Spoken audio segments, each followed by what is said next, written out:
Eh bien, merci d'être présent. Merci d'assister à ma conférence et je dirais même un conte philosophique, mais sur l'histoire. Je me présente, moi, je m'appelle Ben Azri. Depuis plus de 30 à 40 ans, je suis un passionné d'histoire, de Méditerranée, d'écriture. Je travaille à Paris, je suis parisien, je suis né à Paris, je suis d'origine donc méditerranéenne et pour être plus précis, donc de cette Afrique du Nord, de cette ancienne Numidie qui est aujourd'hui le mot Algérie, hein, qui était une invention bien sûr française, ces mots Algérie, Maroc, Tunisie, Égypte, mais ancienne Numidie, donc Numidie, toute cette partie de cette Algérie, de cette Tunisie qu'on appelle d'une façon contemporaine d'origine berbère. Et on emploiera ce mot. Ma conférence, elle est claire, nette et simple. C'est sur la pensée positive, la loi d'attraction par les énergies des lettres berbères. Pourquoi les lettres berbères et pourquoi cette civilisation? Donc ma conférence, on va partir sur une partie historique, bien comprendre aussi pourquoi des femmes, et en l'occurrence les femmes de cette Afrique du Nord, maîtrisaient une pensée positive, une loi d'attraction depuis plus de 6000 ans avant Jésus-Christ, liée au peuple de l'Atlante, l'Atlantide, dont on va parler, et pourquoi elles pratiquaient une force énergétique. Avant, bien sûr, les religions monothéistes, judaïsme, christianisme, islam, on est pré-religieux dans cette histoire. Et pourquoi elle le pratiquait, et pourquoi je suis passionné de ça, et pourquoi moi-même, donc, de cette origine, je me suis posé cette question, et pourquoi j'ai parcouru le monde à la recherche de cette histoire et de ma culture. Elle est liée à mon histoire personnelle, elle est liée à ma jeunesse, mais vous aurez posé la même question que moi à très jeune âge. Et dès l'âge de 8 ans, je me suis posé une question, qui suis-je? Et dès l'âge de 8 ans, quand je vis avec une famille entourée de femmes qui sont porteuses de symboles, mais surtout marquées sur leur visage, et j'ai posé une simple question en regardant le visage de ma mère et de ma grand-mère, et vous aurez posé la même question que moi à cet âge. Mais maman, que portes-tu sur ton visage? Ma mère m'a toujours dit dès mon enfance, je ne sais pas ce que je porte sur mon visage, mais demande donc à ta grand-mère qui me l'a fait très jeune âge, dès l'âge de 8 ans. J'ai demandé donc à ma grand-mère, grand-mère, qu'as-tu fait à maman à l'âge de 8 ans et que portes-tu aussi sur ton visage? Ça m'a intrigué toute ma jeunesse, toute mon enfance, et vous poserez la même question que moi dès l'âge de 8 ans quand vous êtes entouré de femmes avec des tatouages, de la scarification pour être plus précis, très jeune âge, et ma grand-mère m'a toujours dit aussi, je l'ai fait à ta mère, parce que ton arrière-arrière-grand-mère me l'a fait. La seule chose que je peux te dire, c'est une énergie positive que j'ai souhaitée à ta mère et qu'on m'a souhaitée, que je détiens ça de nos ancêtres d'une façon orale qui s'est transmise de millénaires en Afrique. Mais la seule chose que je sais, c'est que c'est positif. Je lui souhaite un bien-être dans sa vie et toute sa vie, et c'est marqué. Et à partir de là, comme je n'avais pas de réponse, j'ai parcouru le monde à la recherche pour expliquer à toutes ces femmes méditerranéennes et toutes ces femmes des îles Canaries jusqu'au temple d'Abou Simbel, parce que dans tous mes voyages, on découvrait donc ces vieilles dames avec ces scarifications qui sont aujourd'hui de plus du tout d'actualité. Et donc je voulais laisser des traces écrites et non pas orales de ce que porte ma mère, et je vais vous emmener dans mes voyages, découvrir l'histoire de la Méditerranée, l'histoire de l'écriture, l'histoire de la symbolique, parce que ce qu'elles détiennent sur leur visage, ce sont des lettres. Des lettres porteuses de sens, porteuses d'énergie, porteuses de symboles, ayant des formes sacrées, géométriques, des carrés, des ronds, des triangles, des points et des barres. Et je vais réveiller votre mémoire, car ces lettres, on les retrouve dans mes voyages, et j'ai parcouru dès l'âge de 16 ans, à la recherche de l'explication de ce que portent nos mères. Et la pierre est un livre ouvert sur notre histoire.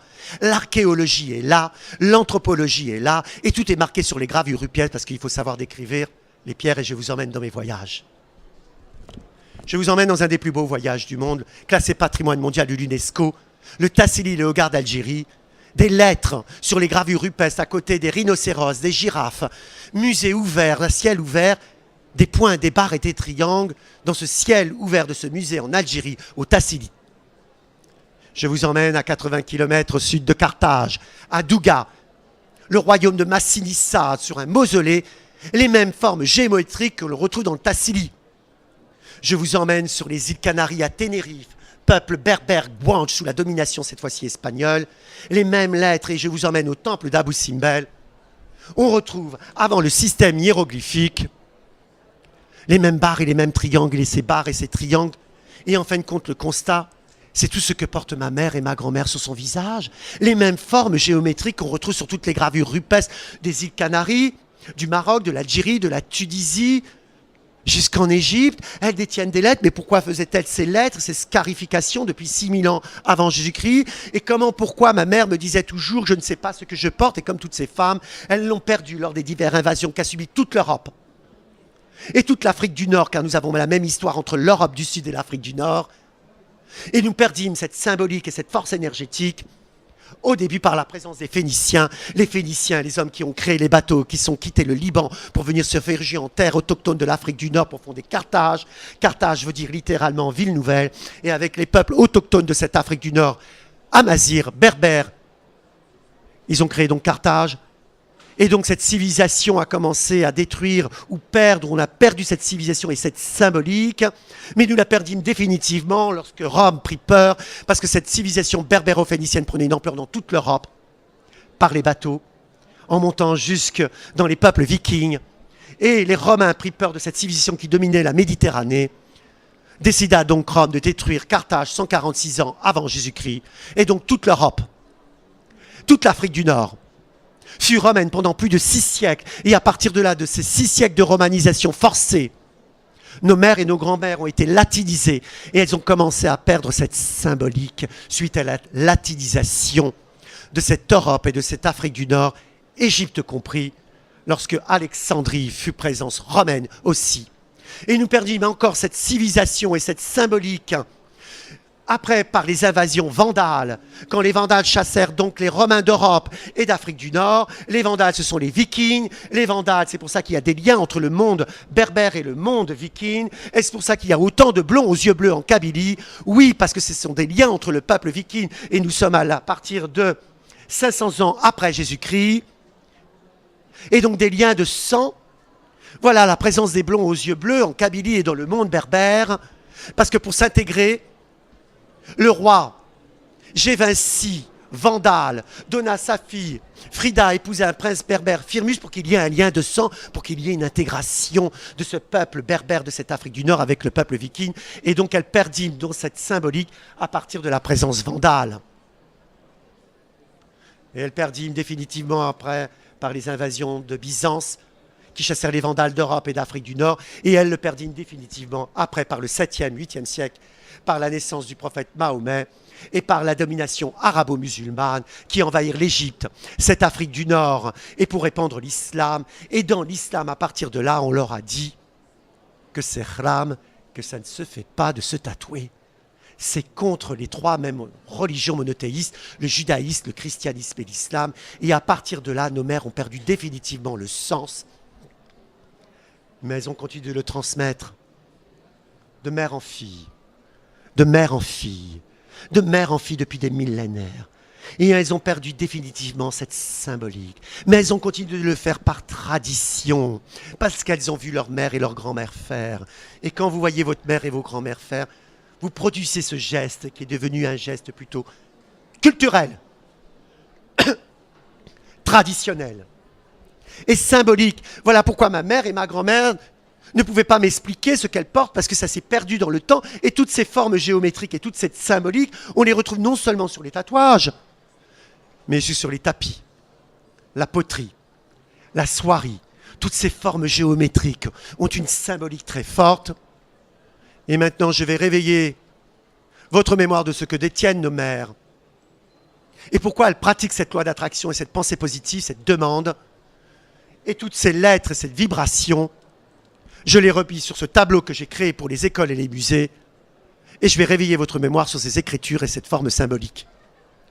Ma grand-mère a souhaité à ma maman à l'âge de 8 ans. Elle lui a donc scarifié sur son visage la lettre Z. Mais comment était le Z avant les lettres georgiennes, arméniennes, russes, coptes, grecques, de la langue arabe, de la langue hébraïque, de l'ancien grec, de Jésus, des Phéniciens? Le Z, la plus connue de l'Afrique du Nord, on lui a scarifié sur son visage la lettre de l'ancrage ciel-terre, de ses racines et de la liberté. Qu'elle ne se soumette jamais à personne dès l'âge de 8 ans. Elle doit demander chaque jour la liberté. Ne vous soumettez jamais à personne ni dans vos projets, ni dans aucune des personnes. C'est vous qui devez choisir votre vie. Elle doit faire cette demande chaque jour parce que pendant ces périodes, c'est très difficile d'avoir la liberté. Donc ça, ma grand-mère lui a souhaité. Et pourquoi ma grand-mère lui a choisi cette symbolique de la liberté? Parce que sûrement, elle n'était pas libre dès qu'elle souhaite à sa fille de ne pas reproduire le même schéma que vous avez vécu dans votre histoire. Donc elle doit demander à l'univers. Elle doit demander à sa croyance. Elle doit demander son ancrage et sa liberté. Et c'est la lettre la plus connue de toute l'Afrique du Nord qui est représentée aujourd'hui par le peuple berbère du mot Amazir. Amazir veut dire littéralement homme libre. Restez libre. On lui a tatoué. Elle ne peut plus l'enlever parce que c'est scarifié. Ce n'est pas du tatouage au henné. C'est vraiment imprégné dans sa peau, dans son ancrage à elle. Le point du troisième œil de cette culture, qu'on retrouve aussi sur la culture indienne. N'oubliez pas que le berbère aussi est une culture indo-européenne. Beaucoup de liens aussi entre ce peuple, ces deux peuples. On lui a scarifié à l'âge de 8 ans. Le point, c'est la lettre A. Mais comment était le A avant les lettres georgiennes, arméniennes, russes, coptes, 10 millions de coptes en Égypte, grec, de la langue arabe, de la langue hébraïque, de l'ancien grec, qui est un eubéen datant de plus de 750 ans avant Jésus-Christ. Le palo-hébraïque, l'araméen. On parle encore l'araméen en Jordanie, au Liban, en Palestine, en Israël, en Irak, en Syrie, dans les temples, la langue de Jésus. On est à plus de 1500 ans avant Jésus-Christ. Les Phéniciens, dont je vous ai parlé, qui sont venus fonder en Afrique du Nord, Carthage, les Phéniciens, ce sont les Libanais, mais les Phéniciens avaient des lettres anciennes datant de plus de 1500 ans avant Jésus-Christ, qui sont des lettres puniques. Or, aujourd'hui, les Phéniciens n'écrivent plus. Ils écrivent en arabe par la domination arabo-musulmane, au 7e siècle après Jésus-Christ. Et le A berbère, le A amazir, qui est un point, le tifina, et c'est le A qu'on lui a souhaité, et qui symbolise, on lui a souhaité à l'âge de 8 ans, l'amour universel, l'amour, puisqu'elle puisse demander l'amour. Et c'est à elle de le demander, on ne doit pas subir l'amour, c'est à elle de le demander chaque jour. Et je vais terminer encore par une dernière, et on va parler par la loi d'attraction et la pensée positive. On a souhaité à ma maman des croix. Vous avez vu peut-être dans vos voyages, Maroc, Algérie, Niger, Burkina Faso, Égypte, elles ont des croix partout. 2 hypothèses, mais je ne vais pas parler de la première hypothèse. La deuxième, je vais la parler, mais la première hypothèse des croix. Héritage catholique. Ma grand-mère est musulmane, ma mère est musulmane, elle détient une croix, un héritage catholique. Et oui, parce que nous sommes issus avant l'islam, du catholicisme, parce que cette Afrique du Nord était chrétienne avant l'arrivée de l'islam, de Sainte Monique, qui donnait un fils, Saint Augustin, né en Algérie aujourd'hui, 350 ans après Jésus-Christ, l'islam n'existait pas. Du 14e pape, Saint Victor Ier, berbère d'Algérie, l'islam n'existait pas. Et donc, elle s'est transmise un héritage catholique avec une croix. Et même ma grand-mère fait encore des rites catholiques à la naissance des enfants, sans qu'elle le sache, encore une transmission gestuelle qu'elle a vue par sa mère et ses ancêtres. Mais je ne parle pas de cette symbolique, mais je parle plutôt de les lettres et de la force symbolique pré-religieuse. Et la croix, c'est une lettre en berbère. C'est la lettre T, 12 000 ans avant Jésus-Christ, et qui symbolise donc les belles rencontres. On lui a souhaité, à l'âge de 8 ans, qu'elle ne fasse que de belles rencontres, mais vous souhaiterez toujours à vos enfants les plus belles rencontres. On souhaite à tout le monde des belles rencontres. Ne perdez pas votre temps avec les mauvaises rencontres. Faites du tri, faites une demande. Souvent, vous attirez ce que vous demandez. Et souvent, vous dites, je ne comprends pas, je ne fais que des mauvaises rencontres. Mais posez-vous la question. Et c'est là la pensée positive et la loi d'attraction. Par cette civilisation, il était très important de remonter le temps et l'histoire, parce qu'elle le pratiquait depuis des millénaires. Et donc, c'est de la loi d'attraction. Ce sont des ondes sacrées. C'est des ondes de forme sacrée. Et tout ce qu'elles détiennent sur leur visage, ces femmes berbères, on les utilise dans toutes les écritures que j'ai fait dans ce tableau, parce que aussi, toutes ces lettres, ce sont des runes. Et oui, ce sont exactement, ces lettres berbères sont des runes. Les runes, ce sont des lettres vikings. De l'Europe du Nord à de l'Afrique du Nord, les mêmes lettres. Et toutes ces formes géométriques, comme j'avais dit, dans les robes, par exemple, kabyles, ces triangles, ces carrés, ces robes traditionnelles ont des formes géométriques. Et bien, si vous regardez les robes traditionnelles suédoises d'aujourd'hui et norvégiennes, ce sont les mêmes tenues, les mêmes dessins. C'est pour ça qu'il y a des liens et des costumières qui viennent en Afrique du Nord pour étudier ces deux parties de l'art viking et de l'art berbère. Et les runes, énergétiques aussi, berbères, énergétiques aussi, et donc elles font de la loi d'attraction parce qu'il faut toujours demander l'ancrage, ciel, terre et l'amour, demander les belles rencontres, demander, c'est recevoir. Mais les gens me disent, on demande à qui? Mais demandez à qui vous voulez. Vous avez la foi, vous êtes dans le christianisme, dans l'islam, ou vous croyez à une étoile, vous croyez à une planète, mais faites une demande. Parce que la demande, elle est écoutée. Mais la demande, elle est écoutée quand vous avez vraiment la foi intérieure, une vraie honnêteté intérieure. Demander, c'est recevoir. Mais il faut savoir remercier. Gratitude. Pas de gratitude, vous ne recevez pas. Vous ne remerciez pas, vous n'aurez pas. Demandez donc. Et la religion a repris la symbolique. La religion a critiqué, massacré tous ceux qui faisaient de la symbolique, comme le Grand Orient de France qui se cachait au XIIIe siècle, au XIIe siècle. Ils ont laissé des traces symboliques dans tous les monuments d'Europe, dans tous les mausolées, dans toutes les cathédrales. Regardez un peu tous les messages qu'ils ont laissés dans cette symbolique, martyrisée par la religion, et aujourd'hui la religion l'a repris dans son compte, parce que la première phrase de la Bible, le Verbe est créateur. Le Verbe fut le commencement. Mais elle le pratiquait avant la Bible, elle le pratiquait avant l'islam, elle le pratiquait, donc ces cultes païens ont été repris dans tous les 3 livres saints. Elle s'est donc réappropriée cette symbolique de bien-être et de cette loi d'attraction. Loi d'attraction, on en fait chaque jour. Pensée positive, on en fait chaque jour. Il faut savoir demander. Et pourquoi en France on n'aime pas demander? C'est typiquement franco-français. Quand j'étais jeune, car je suis né à Paris, dès l'âge de 10 ans, je voyais avec mes camarades,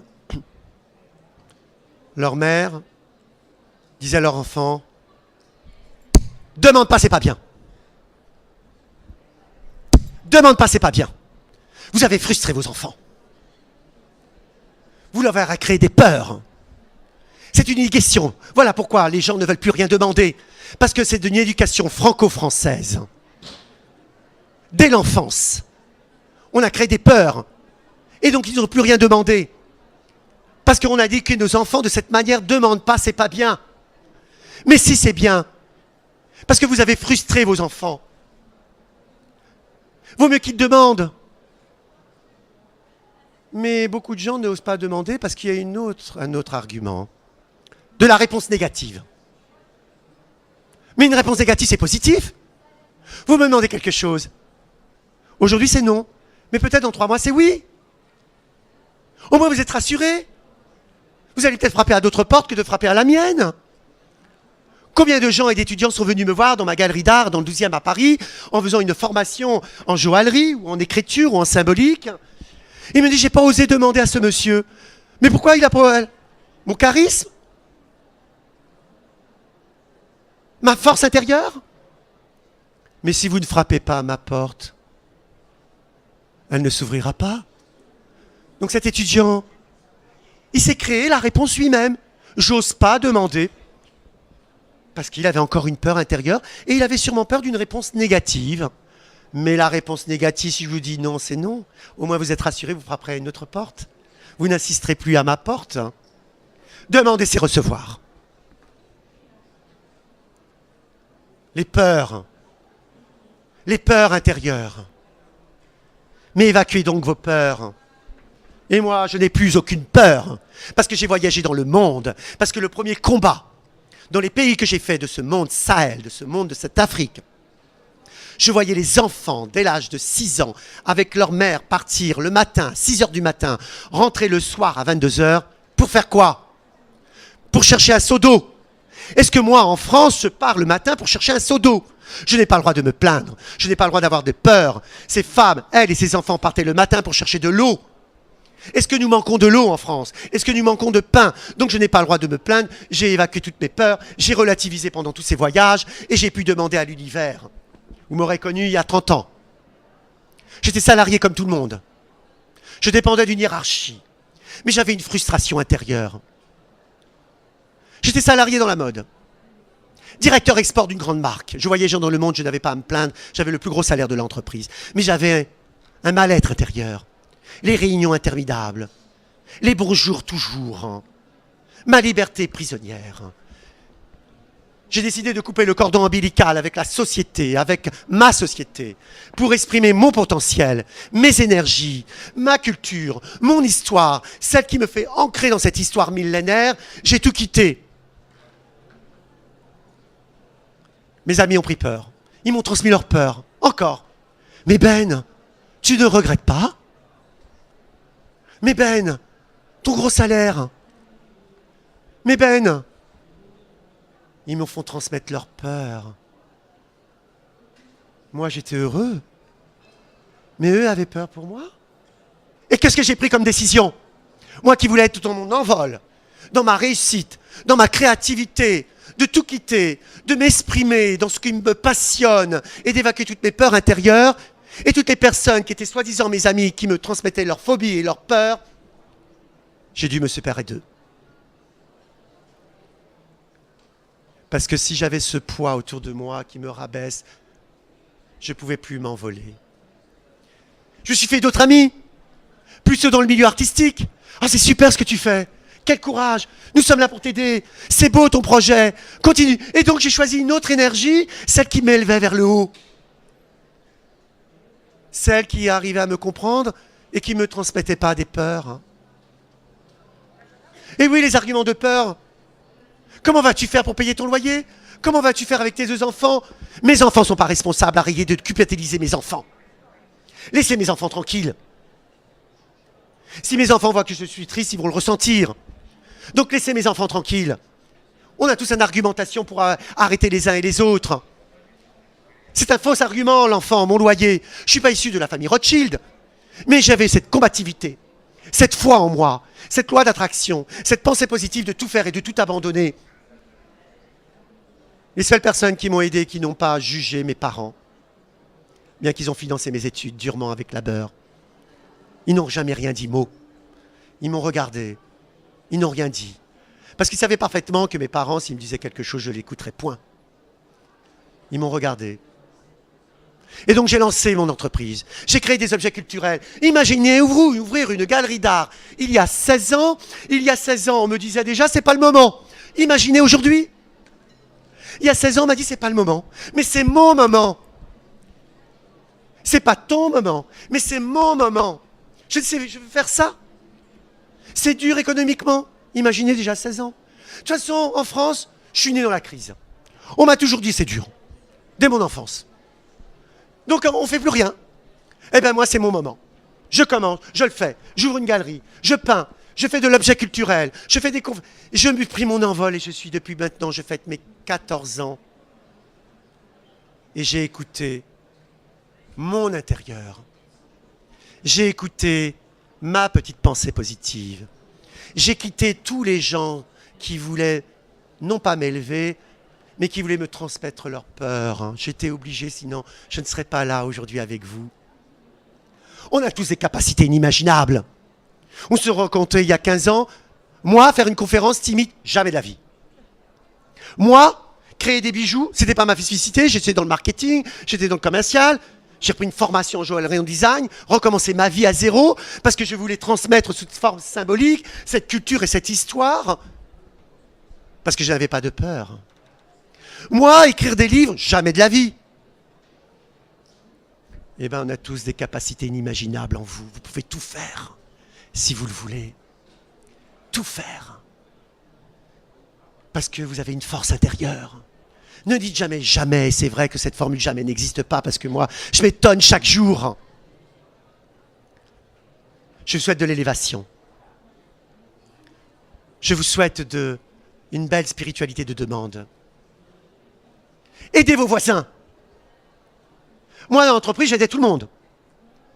Mais pourquoi j'aidais tout le monde en tant que chef? Parce que si je partais en vacances, je pouvais compter sur ma collègue. Hein? Parce que si je ne transmettais pas, la hiérarchie va me donner un coup. Eh bien, aidez votre voisin. Aidez. Parce que aider l'autre, l'univers va vous le rendre un peu plus tard. N'ayez pas peur d'aider votre collègue. Si vous êtes chef, vous avez une secrétaire ou un peu plus bas ou un peu plus petit, aidez-la. Parce qu'à un moment donné, elle va vous aider. C'est ça l'équilibre. C'est ça cet univers de l'équilibre. Elle ne va jamais prendre votre place. Et même si elle prend votre place, où est le problème? Vous avez fait un acte de bonté, de cœur, et l'univers note tout. Il note tout. Et cette personne que vous avez aidée, qui était que secrétaire ou petite secrétaire, peu importe, vous chef, et bien à un moment donné, cette personne va évoluer, va quitter peut-être son entreprise et va devenir chef, et peut-être elle pensera à vous, rien qu'à vous qu'il avait tendu une main. Donc tendez la main à l'autre, donnez la main aux autres, aidez les autres, transmettez, partagez, donnez, faites ouvrir, j'ouvre mon cœur et je vous partage ma passion, ma symbolique. Je vis maintenant de ma passion. Je suis l'homme le plus heureux.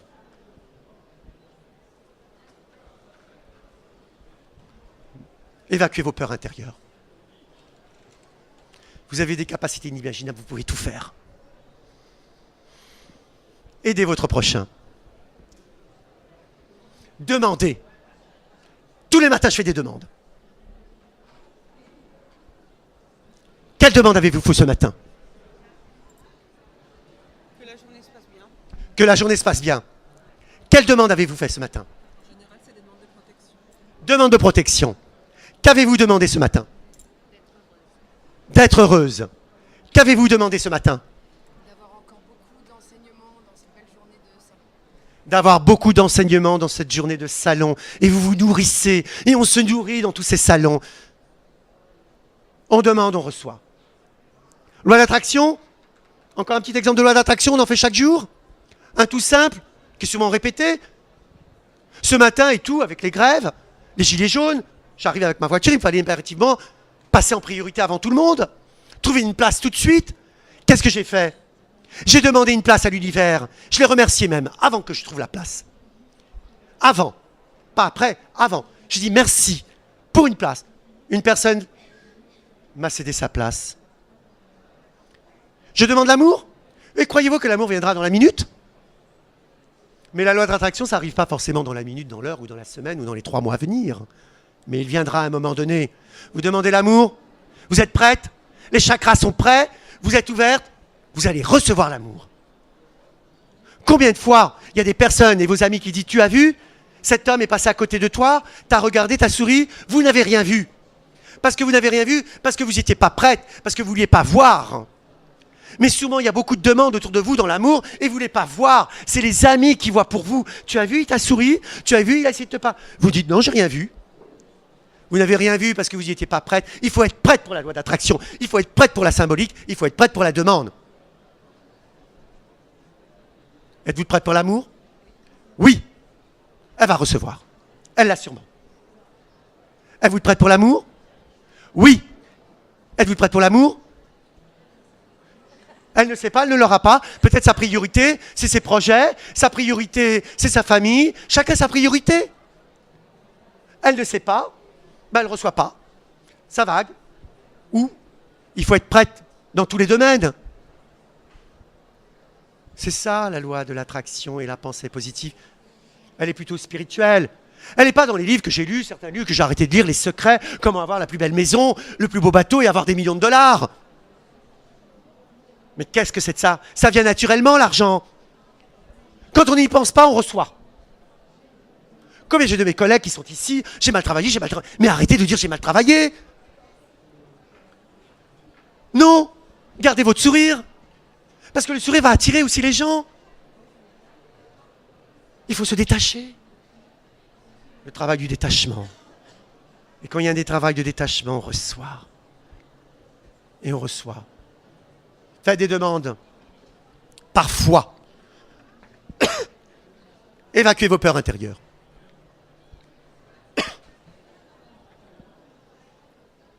Demandez à l'univers, demandez à votre croyance, demandez à vos étoiles, à vos anges gardiens, peu importe à qui vous demandez. Ne vous mentez pas. Souvent on dit j'ai demandé, j'ai rien reçu, avec un petit air de sourire et non, on voit bien que ce n'est pas sincère. On aimerait, mais il faut savoir demander. La demande, elle est comment? On médite. On se décharge des énergies négatives. On prend du temps pour soi. On s'aime. On pense à soi. Et penser à soi, c'est pas égoïste. Parce que si vous êtes bien avec vous, vous êtes bien avec les autres. Donc pensez à vous. Demandez des belles choses pour vous. Demandez après des belles choses pour les autres. Faites partager votre univers, vos énergies. Et donc aujourd'hui, je suis l'homme le plus heureux parce que je pratique chaque jour cette loi d'attraction et cette pensée positive comme faisaient mes ancêtres. Ces tatouages ne se fait plus en Afrique, dû à la religion. C'est que les femmes de plus de 80 ans que vous allez encore découvrir des vieilles dames, mais les femmes de 60, 50, 40, c'est terminé parce que c'est interdit dans les 3 religions, qui prennent une place importante dans ce continent et qui prennent une place dans tous les continents. La religion a complètement détruit tous ces cultes païens. Elle essaie de se réapproprier pour avoir simplement le contrôle spirituel. Pour avoir uniquement le contrôle spirituel. Et donc, ma grand-mère pratique encore un culte païen. Et je vais terminer là et déboucher sur la loi d'attraction sur un jeu de cartes. J'étais dans mon village, en Haute-Kabylie, dans sa montagne. J'ai vu ma grand-mère danser. Dès l'âge de très jeune âge, elle dansait tout le temps, me dit-elle, jusqu'à son vieil âge. Et j'ai vu faire. Elle dansait. Elle se dévêtissait. Elle se mettait à nu. Je dis, grand-mère, que fais-tu? Pourquoi tu te dévêtis? Pourquoi tu montres tes épaules? Elle me dit, je séduis les nuages. Je dis, tu séduis les nuages? Mais pourquoi tu séduis les nuages? Parce que nous avons d'eau, mon fils. Sans eau, nous ne pouvons pas vivre. Elle pratique une loi symbolique. Une loi païenne, une loi, une demande d'attraction, malgré sa foi musulmane. Elle a mis de côté sa foi musulmane pour pratiquer un culte païen, dont sa religion la critiquait. Mais elle le faisait parce qu'ils ont ça encore dans leur sang, ces vieilles dames. Et donc, elle s'était mise à nu, elle dansait pour séduire les nuages, pour avoir de l'eau. Sans eau, il n'y a plus de vie. Voilà, dans ces peuples, elles pratiquent encore. Elles le font discrètement, elles le font en douce, non pas avec la société, pour avoir ce poids de la société qui va la critiquer. Et elles pratiquent cette demande. Cette demande, elle peut être par le verbe, elle peut être par le gestuel, elle peut être par la danse, elle peut être par une expression corporelle, une expression, une demande, peu importe. Elle la pratiquait et elle a eu son eau. Il a plu. Et donc pour faire des de belles demandes, en tout cas aujourd'hui, moi je suis en paix. Car j'ai pu expliquer à ma mère, à ma grand-mère, à toutes ces femmes qui ont pu me croiser, ce qu'elles détiennent sur leur visage et cette symbolique. Je communique aujourd'hui par la création de la bijouterie. Et pourquoi un bijou? Parce que dans toutes les civilisations, dans toute la Antiquité, on ne crée pas un bijou juste pour son esthétisme, mais on crée un bijou pour transmettre un message. Le bijou de la fécondité, le bijou du mariage, le bijou de la réconciliation. Et à la haute époque, ce sont les hommes qui portaient les bijoux, les femmes allaient travailler au champ. Et après, les religions se sont réappropriées le bijou, toujours les hommes, le pape, le cardinal, tous ces hommes avaient ces bijoux de protection, avaient ces bijoux de lien. Et donc je me suis mis à créer une collection de bijoux, non pas sur la religion, mais sur la symbolique et les ondes de forme sacrée, ce que je porte sur moi. Voilà, c'est un rappel simplement. Parce qu'on oublie vite de demander les choses. On passe vite à autre chose, au travail, à ses problèmes quotidiens, et on oublie de demander. Et bien avec ce rappel, je ne vais pas me scarifier le visage de mes enfants et de moi-même, hein. Mais je parle tout sang. J'ai dit, hey Ben, fais des belles rencontres. Là, je sens que c'est pas bon. Hey Ben, sois fort mentalement, baisse pas les bras, parce que des fois j'ai des faiblesses comme tout le monde. J'ai envie de... Et bien là, hop, je redémarre. Hop, sois fort. Hop, t'es en bonne santé, continue. Donc tous ces bijoux que je crée est un rappel. J'ai repris, j'ai stylisé, et ça me rappelle qu'il faut toujours demander les belles choses parce que ce n'est que positif. Pensez positif. Vous avez une pensée positive, vous recevez une pensée positive. Vous avez une pensée négative, vous recevez une pensée négative. Et donc voilà, je me suis mis à créer, à prendre une formation en joaillerie pour faire revivre tous ces tatouages en forme géométrique, en forme graphique. Et maintenant, je me sens en paix. Je continue cette voie parce que rien n'est acquis dans ce monde de brut, d'agression, de médias qu'on nous transmet des phobies du matin au soir. Et donc, j'ai choisi mon chemin. Faites votre chemin. On vous suit pas. Créez votre chemin et votre univers. On ne peut pas rassembler tout le monde. On peut pas. On ne m'aime pas, on m'aime pas. C'est pas problème. C'est au-dessus de tout ça. Et donc, aujourd'hui, je suis l'homme le plus heureux parce que tous les matins, je demande le bonheur. Je demande la paix intérieure. Je demande la paix pour tout le monde. Je demande la réconciliation. Je demande l'abondance. Je demande tous les matins, je fais ces prières à mes étoiles préférées. Je suis dans les éléments, le ciel, la terre, le vent. Je parle aux arbres. J'écoute le vent. J'écoute les éléments. Je me nourris. Et je vous transmets. Et pour continuer, comme on est ici pour la pensée positive, j'ai créé ce jeu de cartes en 2010 sur la pensée positive, sur la loi de l'attraction, sur les ondes de forme sacrée. Un jeu qui vous élève, c'est votre meilleur ami, qui vous veut du bien. C'est un jeu qui vous donne une bonne clé afin d'ouvrir la bonne porte, parce que souvent on a des doutes sur les portes. Quelle porte ouvrir? Celle de gauche ou celle de droite? Dans mes voyages en Afrique, il y avait 2 chemins, seul en sac à dos. Je prends le chemin de droite ou de gauche? Heureusement que j'avais mes protections, on me guidait tout le temps, j'avais toujours le bon chemin. Dès l'âge de 16 ans, je traversais toute l'Afrique. Je n'avais aucune peur, mais j'étais toujours protégé. Je sentais les gens qui me voulaient du mal. Hop, je les évitais tout de suite. Viens Ben, on va aller là. Viens Ben. Je dis non merci. Viens Ben, on va par ici. Je dis non merci. Viens Ben, je viens par... Je dis oui à cette personne. Et je remercie, parce que je n'ai fait que des belles rencontres. Et donc ce jeu va vous apporter une belle rencontre, et vous allez tirer des cartes d'une façon ludique, pédagogique et symbolique. Votre prénom? Sandrine. Comme ce sont des lettres force énergétique, je vais écrire Sandrine. Le S symbolise l'équilibre. N'oubliez pas que l'équilibre, c'est le yin et le yang, c'est le bien et le mal, c'est les couleurs chaudes et les couleurs froides. Je vous aime, mais vous m'aimez.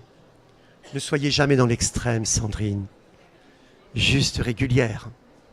Le A de Sandrine. Vous êtes dans l'amour universel. Besoin d'amour et d'en donner, de partager. Recevez aussi de l'amour. Recevez l'amour. Vous ne pouvez pas donner beaucoup d'amour, mais il est temps d'en recevoir et d'être comme vous êtes. Le N de Sandrine. Le N, c'est la simple barre que porte ma grand-mère. Une simple barre. Aujourd'hui, le N, c'est 3 barres. Là, le N, la pureté. Écoutez-vous avant d'écouter les autres. C'est la symbolique du N. Le D. Le D veut dire le delta. Force mentale. Ne baissez jamais les bras, Sandrine. Atteignez vos objectifs. Ne vous mettez pas en retrait. Le R. Le R symbolise, dans ces civilisations antiques, la souplesse, l'apaisement. Soyez dans votre apaisement intérieur. Arrondissez les angles. Laissez couler l'eau pour que rien ne stagne, Sandrine. Le I. Elle réfléchit énormément. Elle est souvent en dualité avec elle-même. Mais quand elle se décide, elle se lance. Le N. Écoutez vos vibrations et le E. Gardez votre vitalité. Je viens d'écrire Sandrine avec ces lettres. Il y a les lettres latines et les lettres berbères et toute cette symbolique. Votre prénom. Catherine. C'est la sagesse. Vous vous détachez de plus en plus de la vie matérielle pour mieux vous réaliser. Vous êtes dans cet amour universel par le A, que rien ne stagne pour vous, Catherine. Le TH, besoin de paix intérieure, de renouveau pour vous, de changement, Catherine, par le TH. Le gardez votre vitalité, intensifiez. Vous pouvez écrire le prénom de Marc, une personne que vous connaissez, mais pas assez bien. Vous pouvez écrire Marc et voir à quoi il correspond. Soit il est dans ses énergies, soit il aurait besoin de les travailler. Parce que le M veut dire ouverture. Mais les M ne sont pas tous des gens ouverts. Peut-être qu'il aurait besoin de s'ouvrir. Donc il y a tout un travail à faire sur ces forces énergétiques de ces lettres. Ça, c'est la partie écriture, historique, pédagogique. La force des lettres, très important, car un prénom n'est pas un hasard. Vous avez donné sûrement un présent lié peut-être à votre histoire familiale, à votre grand-père que vous aimiez, qui vous a aimé toute votre vie. En mémoire à votre grand-père, vous donnerez son prénom, mais ce prénom a une charge. Donc les lettres ont une pensée positive. Soit elle est dans cette énergie, ou dans l'autre énergie, ça se travaille. Et l'autre partie du G, la loi d'attraction, la pensée positive. Vous avez des questions et pas de réponse, vous tirez votre carte, elle vous donne une réponse immédiate. Vous avez des projets, vous n'arrivez pas à vous concentrer, vous tirez la carte, elle vous guide. Vous avez une amie, vous ne savez pas comment l'aider, vous tirez une carte. Je tire une carte pour un projet, je tire une carte pour vos amours, ou une carte pour ce soir ou dans la minute. Je vous écoute.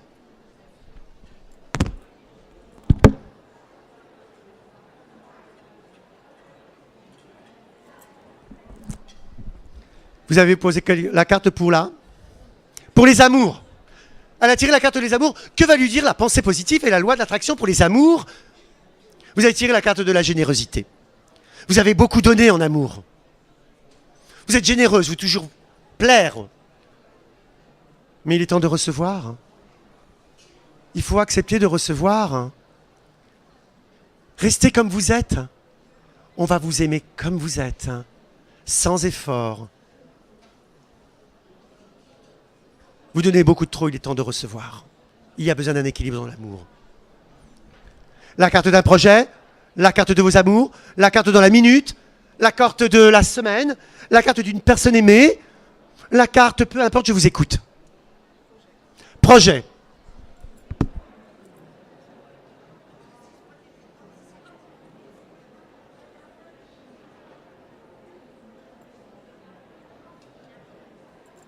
La carte pour un projet, elle a tiré la carte de l'équilibre. Dans ce projet, ne soyez pas dans l'extrême. Juste régulière. Pesez le pour et le contre. Parlez-en autour de vous aussi, c'est important dans les gens qui vous sont proches et qui comprennent vos énergies. Parce que l'équilibre, c'est le yin et le yang, c'est le bien et le mal, c'est les couleurs chaudes et les couleurs froides. Des fois, on se tend vers le mal, mais soyez dans un bel équilibre et prenez votre temps. Voilà, j'ai créé ce jeu de cartes en 2010. Un jeu de pensée positive. On tire une carte, elle vous donne des belles réponses toujours. J'ai fait un film sur toute l'histoire de l'Atlante, de la pensée positive, de cette histoire millénaire. Et j'ai écrit un livre sur l'histoire de la symbolique, sur la pensée positive et de cette histoire millénaire. Et moi, à 20 ans, écrire un livre, faire un jeu de cartes et faire une conférence jamais de la vie, vous pouvez tout faire. Évacuez vos peurs intérieures, demandez les belles choses, vous recevez et la gratitude et le remerciement. Merci.